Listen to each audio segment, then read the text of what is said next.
All right, Andy, great to chat to you, especially another press conference. That just means we're one step closer to that first match in your first World Cup. Talk to me about the feelings. It's just excitement. It's a lot of anticipation, a lot of build-up. So I think everyone on the team is just looking forward to our first game and all the games to start, honestly, and just really get going. Well, you mentioned just now, of course, that Kelly and all the other veterans that you have kind of prepared you guys. They've told you what to expect. What have they told you to expect? Is it a lot of high expectations? Just expect that it's going to get wild, pretty much, and that we also talked about just belief, and it's no matter what's going on, we have belief in ourselves, and no matter, what minute it is, there's always time.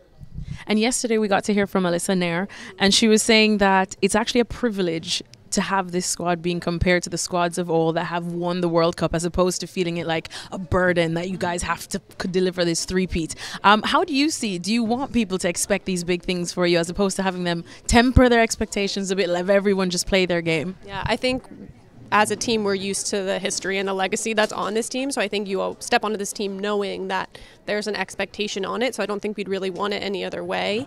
And as this being my first, I still feel that there's a good thing that there's like this freshness about it's a new tournament and new time to show what the team can do. And we've heard from, like I said, some of the veterans like Alex and as well as Alyssa, who said that there is really no talk about this three-peat. But for some of you that are experiencing this for the first time, do you have it at least in the back of your mind? Does it kind of fuel the fire a little bit? No, it's definitely something that's external, and I think that this team is really good about always turning the page, and so this is a new event, new tournament, and yes, there are players who have been here before and won it before, but we know that it's only about today. What are we going to do today? What are we going to do this tournament? And I think that's really where all our focus is on. And you're, of course, in that midfield. A lot of questions have been about this midfield and about, having Julie there or not, and where you've had to step up. How do you see your role, and how good is this midfield now so that people can probably breathe a little sigh of relief?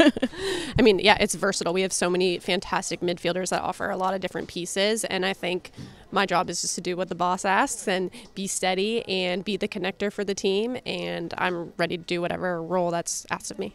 All right, Andy, thanks for chatting with us. Can't wait to see you in action. Thanks so much. Well, thank you very much for watching ESPN on YouTube. For more sports highlights and analysis, be sure to download the ESPN app. And for live streaming, premium content, and let's not forget as well, ESPN FC 7 days a week. Subscribe to ESPN+.